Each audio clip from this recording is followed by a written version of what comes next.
Bonjour, bienvenue sur la chaîne d'actualité internationale. Abonnez-vous pour ne rien rater. Inégalité sociale et raciale, système de santé inadapté, désunion politique entre États. La pandémie a jeté une lumière crue sur les multiples fragilités dont souffrent les États-Unis. Le 4 mai, dans l'espace virtuel que la diplomatie du coronavirus impose désormais aux dirigeants de la planète, Ursula von der Leyen, la présidente de la Commission européenne, annonce le lancement d'un fonds mondial pour la recherche d'un vaccin contre le Covid-19. Parmi les nombreux chefs d'État et de gouvernement réunis en mosaïque sur l'écran face à elle, le Premier ministre japonais, Shinzo Abe, côtoie la chancelière allemande, Angela Merkel, et l'on reconnaît le secrétaire général de l'ONU, Antonio Guterres, non loin d'Emmanuel Macron.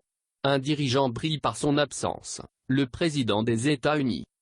Donald Trump n'a pas jugé utile de participer à cette opération internationale, qui réunit dès son coup d'envoi 7,4 milliards d'euros, ni même de s'y faire représenter. En fait, il y a bien une participante américaine, dont le visage s'affiche sur les écrans, Melinda Gates, coprésidente, avec son mari Bill, de la fondation qui porte leur nom.